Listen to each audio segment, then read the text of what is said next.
I was up in line, in a long line for the metal detectors, and we heard the initial shots. Um, and from there, everybody just sort of dropped. Everyone who was up with me just sort of dropped because it was very clear that it was gunshots. And once I think people, myself included, who were up on the second level kind of understood, which came maybe a second later, understood where they were coming from, people then got up and started pushing more into the terminal away from the front. And from there, people were splitting off. I remember people going down airplane bridges, people going into bathrooms, different doorways off of the main terminal hallway. So for me, it was kind of just a very confused, like, wandering almost, like at a hustle sort of, but like, where should I even go? What should I do, and I had made it farther down than many of the people had gone before they broke off, and it was just me and, like, say, a couple of TSA agents. And I just got hit. I didn't see the shooter before I was hit.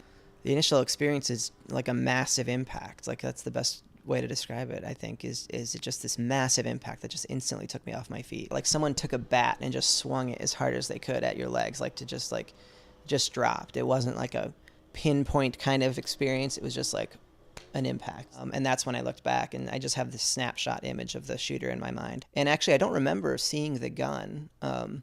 I just remember him standing. It was so quick that I don't even remember him moving. But I remember him standing, and I just remember the look on his face is like being kind of cold. There are certain moments I remember very vividly, and that's one of them, looking back at the shooter and not seeing anybody else and just expecting to get shot again. Like looking at the floor, I remember the pattern on the carpet and just thinking, I'm about to get shot again. And then I crawled down the hallway. There was like a duty-free, one of those small stores that are off the terminal, a duty-free shop. I turned into there just to get out of the hallway.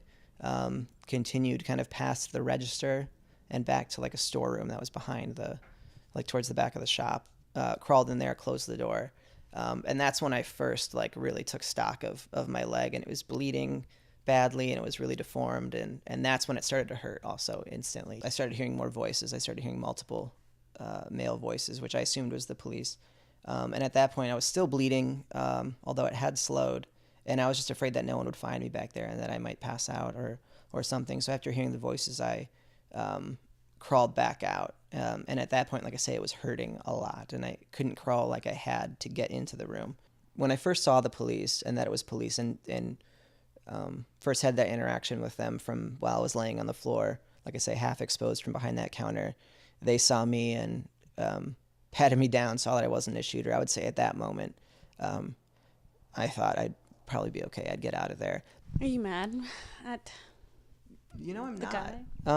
I'm not, actually, and I haven't been. I'm not mad at the shooter.